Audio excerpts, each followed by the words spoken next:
1 de Reis, capítulo 17. Diz assim: então Elias, o tisbita, dos moradores de Gileade, disse a Acabe: tão certo como vive o Senhor, Deus de Israel, perante cuja face eu estou, nem chuva, nem orvalho, nem chuva haverá nestes anos, segundo a minha palavra. Veio-lhe a palavra do Senhor, dizendo: retira-te daqui e vai para o lado oriental e esconde-te junto à torrente do Querite, à fronteira do Jordão. Beberás da torrente, e ordenei aos corvos que ali mesmo te sustentem. Foi, pois, e fez segundo a palavra do Senhor. Retirou-se e habitou junto à torrente do Querite, fronteira ao Jordão, e os corvos lhe traziam pela manhã pão e carne, como também pão e carne ao anoitecer, e bebia da torrente. Mas, passados os dias, a fonte, a torrente, se secou, porque não chovia sobre a terra. Aleluia. Amém?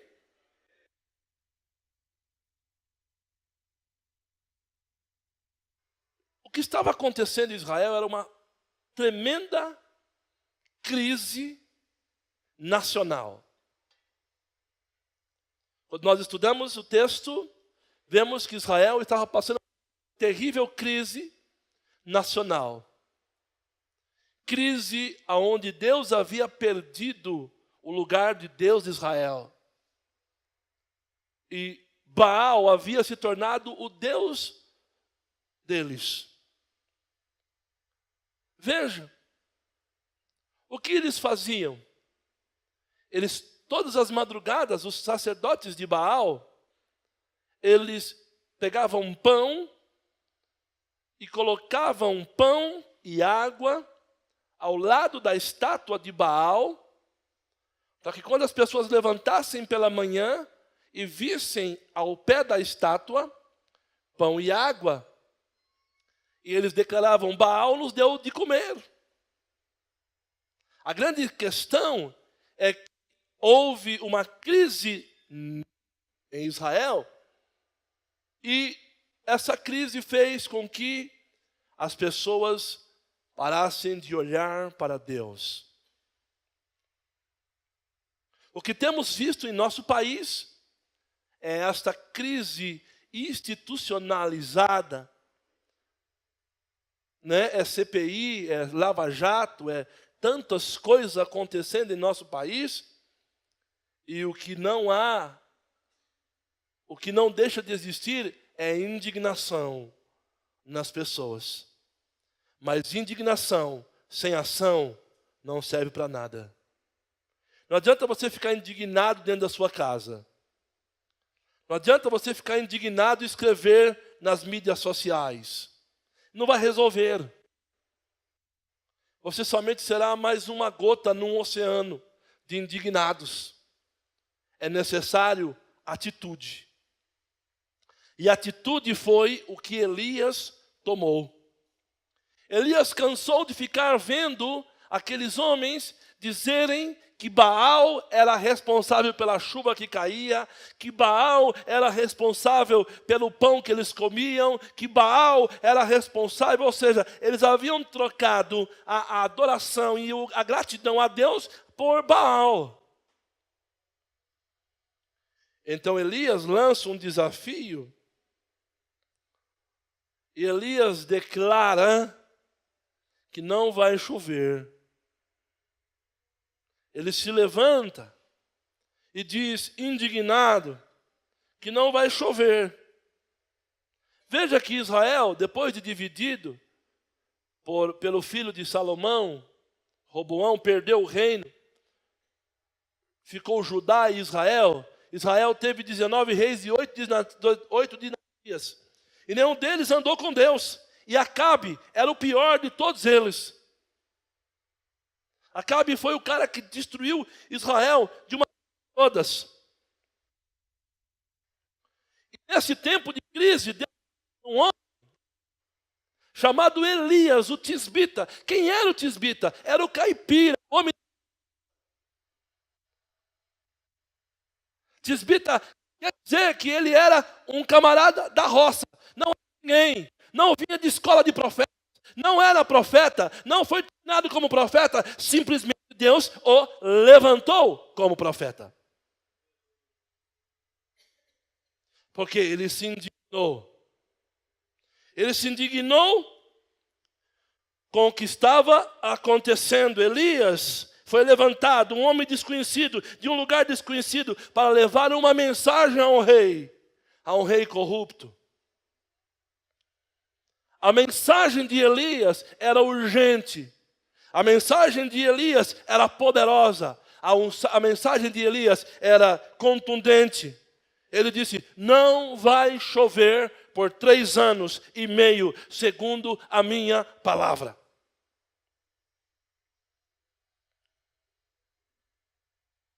O que seria isso, irmãos? Seria quebrar a espinha dorsal da credibilidade de Baal. Dizer: olha aqui, Baal não faz porcaria nenhuma para ninguém. Baal não está com nada. Quem está com tudo é o Deus de Israel. É isso que Elias levou essa mensagem. Deus não precisa de estrelas. Deus precisa de homens e mulheres que estejam disponíveis e que sejam obedientes para levar a mensagem do reino dele para as pessoas que estão necessitadas. Irmãos, precisamos parar um pouco desse vitimismo nosso de cristão. Que não sei o que. Para com esse vitimismo que você não está com nada, meu filho. Está na hora de você abrir a tua boca e ser alguém para Deus que seja relevante dentro da tua casa, no seu trabalho, na escola, aonde você entra. Para de ser igual, seja diferente, seja contundente, seja poderoso em Deus.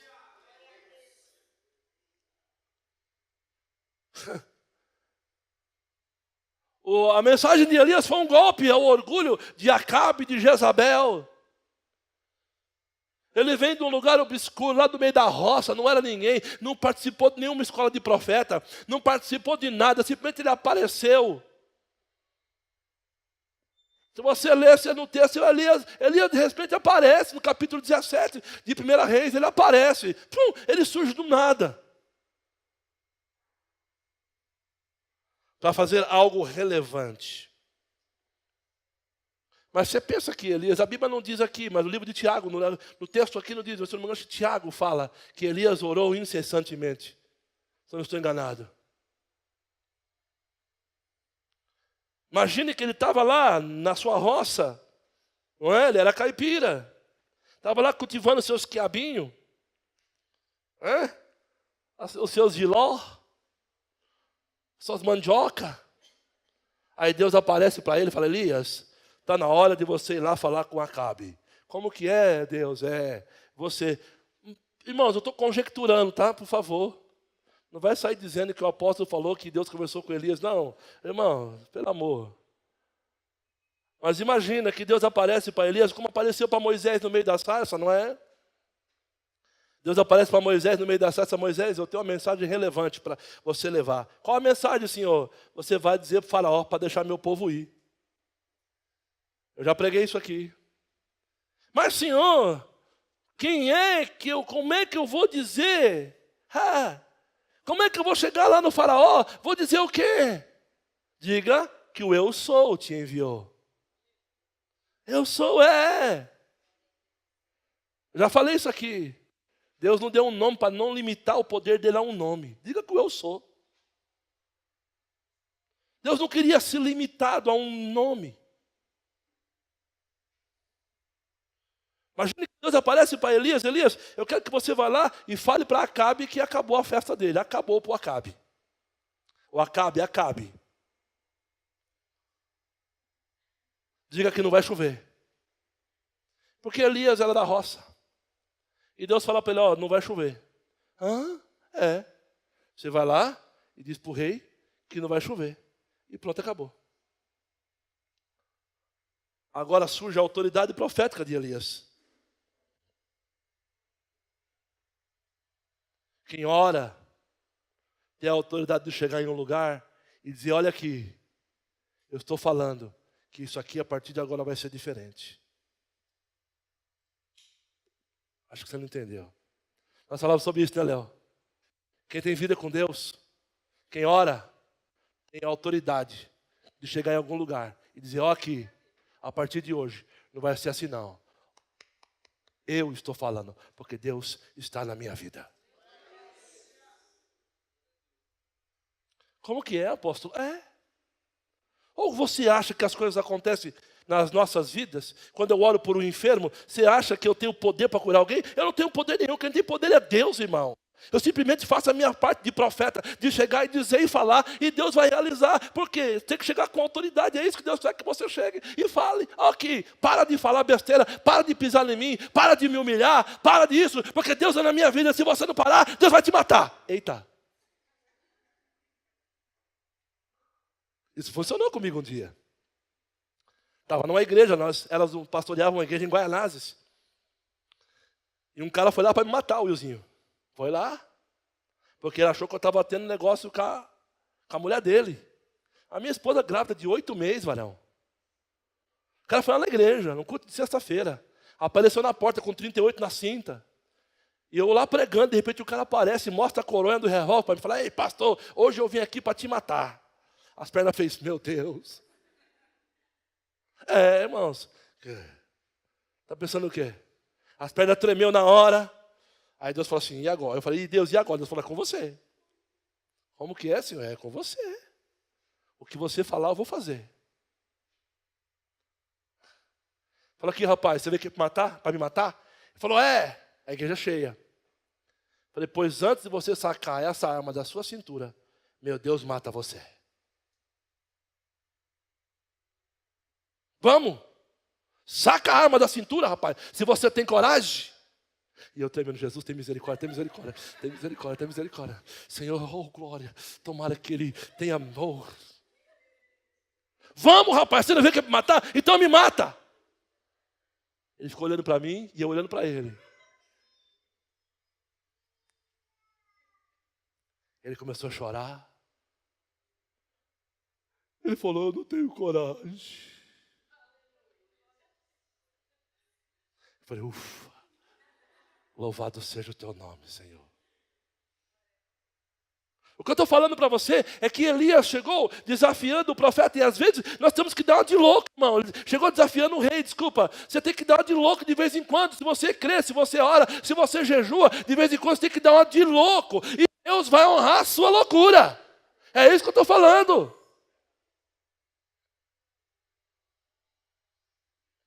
Ixi, estou vendo que aqui ninguém está afim não, né? Se você anda na presença de Deus, a autoridade de Deus vai se manifestar na sua vida, na presença dos homens. Porque, irmãos, os anjos não precisam ver. Quem precisa ver são as pessoas. As pessoas é que precisam ver que Deus anda com você e que você anda com Ele. É isso que tem que acontecer. Quando Elias disse, não vai chover, não foi para Deus, foi para os homens verem que Deus estava honrando a vida do homem, do servo dele. E sabe o que aconteceu? Não choveu. Deus escreveu embaixo. Meu servo falou, está falado. Mas presta atenção. Se você não anda com Deus, não faça isso não. Tu vai passar vergonha.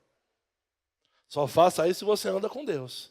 Apóstolo, como é que eu ando com Deus? Renunciando a sua vida. Quem quiser vir após mim, negue-se a si mesmo, toma a sua cruz e siga-me. É isso que ele está falando. Você quer andar com Deus? Quer que Deus ande com você? Comece renunciando.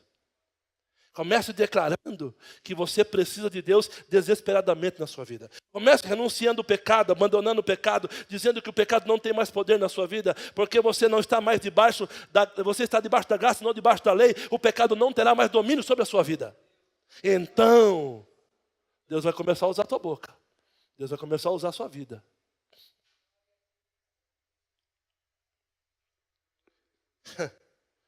A maior necessidade hoje é que homens e mulheres que conheçam a Deus na intimidade. Há muitos anos, no século XIX, houve um pastor chamado Robert McCain. Ele morreu aos 29 anos de idade. Robert McKinney se converteu e o dizer que Deus só iria se manifestar através de uma vida de santidade. Então Robert McKinney começou a orar e a santificar a sua vida. E ele queria ver Deus operar na Escócia, porque ele era escocês. E ele queria ver Deus agir na Escócia, na vida dos escoceses. E ele começou a santificar e a buscar a Deus. Que alguns historiadores dizem que ele santificou tanto a sua vida, que ele era muito parecido com Jesus. A sua vida, e as suas ações e as suas atitudes eram parecidas com Jesus. O dia que Robert McKinney morreu, apareceu um homem na igreja, chorando. McKinney morreu, meu Deus. O zelador da igreja falou que, ei, não chora não, ore. Porque McKinney era um homem como qualquer outro, que santificou a sua vida. O mundo precisa de homens e mulheres que vivam e andem em santidade. Mas para andar em santidade, Deus tem que primeiro trabalhar em nossas vidas, antes de trabalhar através da nossa vida. Diga para o teu irmão, Deus quer trabalhar em você. Primeiro Deus tem que trabalhar em nós, para depois trabalhar através de nós. Deus levanta Elias, manda Elias ir lá falar com o rei Acabe. E Elias chega lá e Deus honra a palavra de Elias, amém? Amém? Mas havia uma obra muito mais poderosa para ser realizada, que era vencer os profetas de Baal. E para acontecer isso, Elias agora precisava de um tempo a sós com Deus. Porque Deus fez algo tremendo através de Elias, quando ele profetiza para Acabe, fala para Acabe, não vai chover. Deus honra a palavra de Elias, só que Deus fala, Elias, agora é o seguinte, levanta e vai para o ribeiro de Querite, porque lá eu vou te sustentar. Ou seja, Deus falou assim, existe algo maior para ser feito. Mas para que esse algo maior seja feito, eu preciso trabalhar na sua vida. Qual era a obra? Vencer os profetas de Baal, que aconteceria alguns anos após. Deus leva Elias para o Querite. O Querite é a universidade de Deus. Tem coisas que nós aprendemos na faculdade, amém, irmãos? Tem coisas que aprendemos na escola. Tem coisas que aprendemos lendo livro. Tem coisa que só vamos aprender nos relacionando com Deus. Tem coisa que o livro não vai nos ensinar. Tem coisa que a escola não vai nos ensinar. Tem coisa que o apóstolo, o pastor, o bispo, o profeta, quem quer que seja pregando aqui, você não vai aprender. Você só vai aprender quando você se relacionar com Deus. E para se relacionar com Deus, Deus quer separar você do resto de todo mundo. Foi o que Deus fez com Elias. Deus leva Elias para o Querite, tira Elias daquele palco dos holofotes, tira Elias da luz, tira Elias de um lugar de sucesso. Uau, olha o profeta. A ver, Deus faz isso. Olha aquele cara que Deus usa, que Deus faz, e piriri. Deus fala, eu tenho algo maior para fazer. Deus fez isso com Paulo. Deus tira Paulo de Jerusalém, leva Paulo para Tarso. E lá ele ficou 10 anos no anonimato. Moisés ficou 40 anos no deserto, no anonimato. Como simplesmente o genro de Jetro, o sacerdote de Midian. E é na solidão que Deus trabalha a nossa vida. No Querite, na universidade de Deus, nós dependemos dEle. DEle. Elias é levado para a beira do Querite. E Deus falou assim, você vai ficar lá. E lá eu vou ordenar os corvos que te alimentem. Imagina um corvo, meu irmão. Como é teu nome, querido? William, imagina, William, todo dia um corvo de manhã levar comida para você no final do dia. Ficou de louco, não é? Pois é. Como é que você vai? E Deus falou para ele, vai lá, porque eu vou mandar que os corvos te alimentem todo dia. Elias se levanta e vai. Todo dia o corvo levava lá um pãozinho, uma carne. Isso significa dependência de Deus. Você quer que Deus te use? Sim ou não? Sim ou não? Você quer que Deus se manifeste através de você? Então você precisa aprender a depender dEle. Você não pode depender de pessoas. Você não pode ter medo das coisas. Você tem que depender de Deus.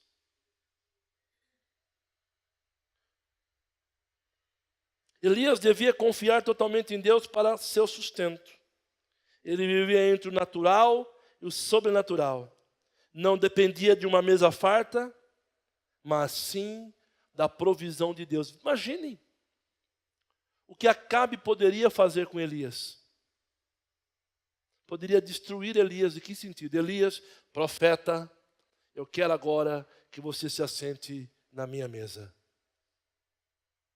Eu quero agora que você coma da minha mesa. Eu quero agora que você se alimente da minha mesa. Foi a proposta de Satanás para Jesus. Se tu és o Filho de Deus, transforme essas pedras em pães. E muitas vezes nós começamos a fazer algo para Deus e achamos que estamos prontos para o que der e vier. Aí Deus fala assim, não. Você não está pronto ainda. Olhe para mim. A Universidade de Deus nos dá um currículo sobrenatural. Foi Deus que mandou Elias para o Querite. Aquele lugar não era um acidente, mas era um desafio de Deus para a vida dele.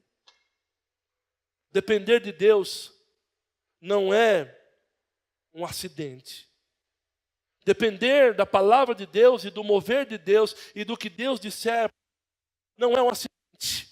Não é um acidente, mas faz parte do que Deus tem para realizar através da sua vida. Não entenda as coisas ruins estão acontecendo na sua vida por acidente, mas entenda que é Deus que está preparando você para algo maior e mais poderoso que você não imagina. Ah, mas está muito difícil, apóstolo. Vai piorar. Sabe por que vai piorar? Porque quando secou a água, William, sabe o que Deus falou para Elias? Elias, agora levanta e vai para Serepta de Sidom, porque lá ordenei a uma viúva que te sustente. Piorou. Quando Elias, uau, vai ter uma viúva lá cheia do dinheiro, oh glória. Acabou a água aqui, mais corvo, mas vai ter uma viúvinha lá cheia da grana, recebe um INSS poderoso e vai me abençoar.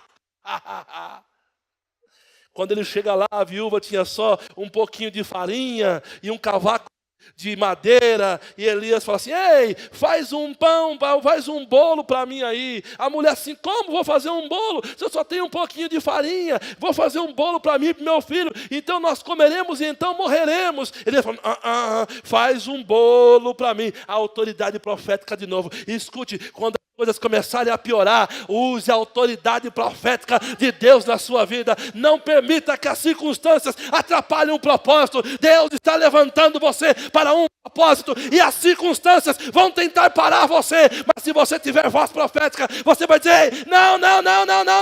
Deus me trouxe aqui para fazer milagres.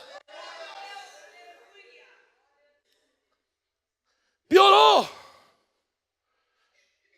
Elias fala assim, Deus, tu está brincando comigo, né? Essa mulher só tem uma farinha aqui, senhor. Só está de brincadeira comigo, ela vai morrer, eu também. Como assim, senhor?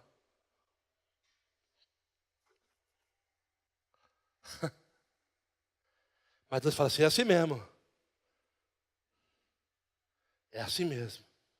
As circunstâncias não podem atrapalhar você de seguir no seu propósito. Quais as circunstâncias que estão te atrapalhando hoje? O que está impedindo você de fazer o que Deus quer que você faça? Está na hora de você tomar uma atitude. É uma ordem? É um papel? É uma assinatura? É um salário? O que está atrapalhando você? Fala para o teu irmão aí do seu lado. Está na hora. Toma uma atitude.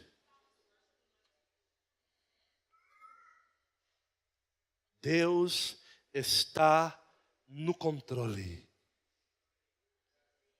Deus sabe o que está fazendo. E era essa convicção que Paulo tinha quando estava na carceragem lá em Filipos, na cadeia.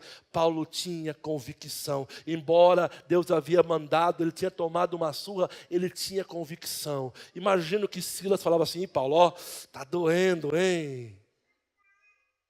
Mas Paulo falava: Silas, Deus sabe o que está fazendo. Deus tem o controle. Ô Léo, vem cá, meu filho. Eu já não sabia essa aí. Eu quero que você...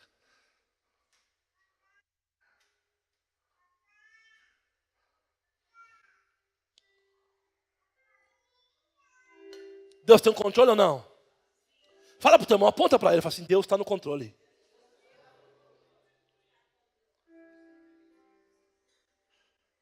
Você já ouviu falar de um Deus que é tão grande, mora no seu coração.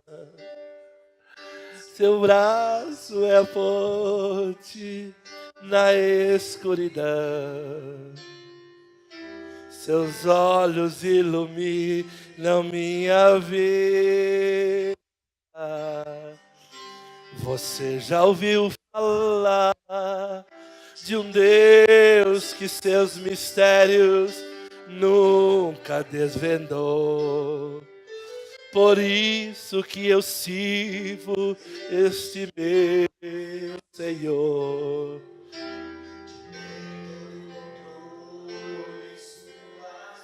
Fala pro teu irmão, fala pro teu irmão. Ele tem o controle na mão. E era essa convicção que Paulo tinha na cadeia. Era essa convicção que Elias tinha quando estava indo em direção ao Querite, em direção a Serepta de Sidom. E quando eles falaram: Elias, levanta, come, bebe, anda, porque é muito longo é o teu caminho. Vai agora e destrona Baal. Braço de ferro, punho de aço. Esse é o Deus que eu conheço. Quando decide, não muda decreto. Faz o fim virar comer. Não ouve conselhos, não pede favor, não manda recado. Decide e faz. O sol se esconde diante da glória. A eternidade é o começo da história.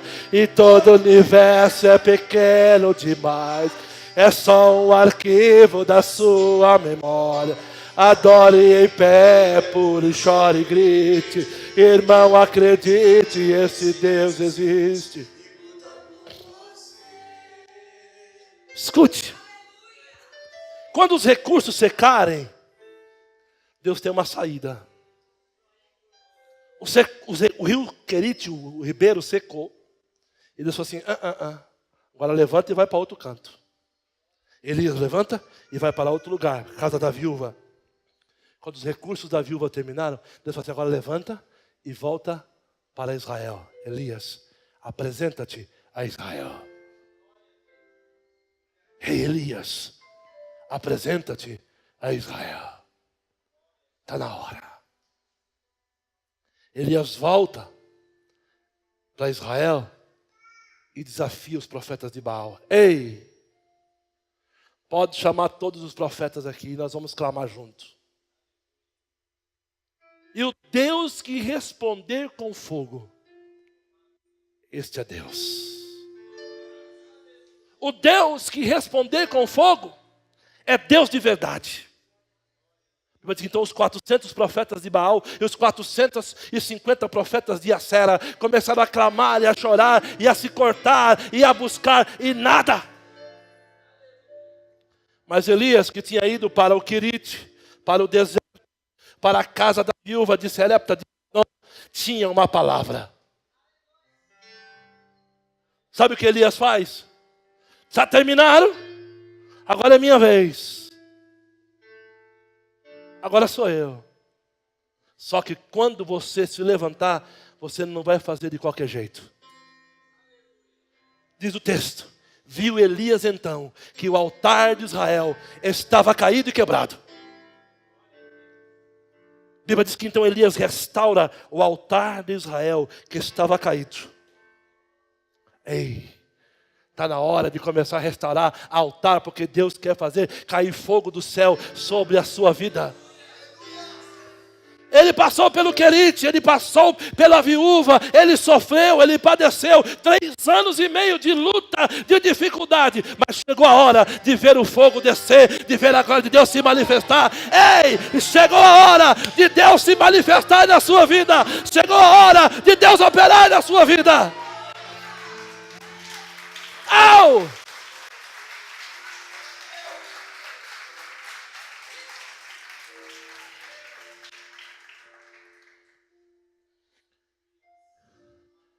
Elias restaura o altar. Uau, pedra. Mais uma pedra. Simeão, Levi, Judá, Zebulon, Isacar. E ele vai colocando as pedras, Manassés, Efraim. E ele organiza as pedras. Uau, o altar está bonito. O altar está bonito agora. Senhor, mostra para esse povo que Tu és Deus. Responde com fogo. Amém? Foi isso que ele fez? Sim ou não? Sim ou não? Não, irmão. Ele cavou um buraco em volta do altar. Falou: tragam água.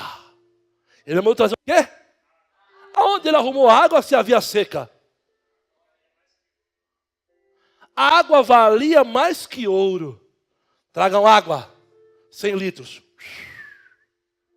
Tragam mais água, mais 100 litros. Mais água. Esse profeta é maluco, não tem água, e ele está jogando água na valeta ao redor do altar. E ele jogou água em cima do altar, ao redor do altar. Ele molhou tudo com o que era precioso. Oh, Deus está falando. Você que está na hora de você reconstruir o altar da sua vida e colocar sobre esse altar o que é precioso para você, o que é importante para você. Deus só vai derramar fogo nesse altar se você colocar algo precioso. Se não for precioso, Deus não vai mandar fogo não. A água era preciosa. Joga água, joga água, joga água. Então, Elias se levanta e fala: Senhor, responde com fogo, para que esses homens saibam que só o Senhor é Deus. Ele restaurou o altar, ele passou prova, ele sofreu, Marlinda.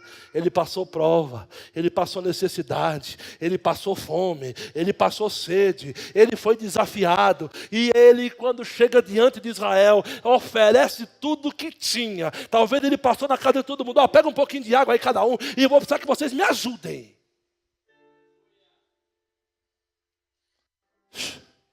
Deus não pode deixar de responder a alguém que age dessa forma. Então caiu fogo do céu. Não tinha gado, ovelha, nem bode no altar. O que tinha no altar? Sim ou não? Era água. mas tinha o coração de Elias no altar. Então diz que fogo lambeu a água da valeta, lambeu a água do altar, o fogo caiu do céu, e todos levantaram as suas vozes e disseram: só o Senhor é Deus.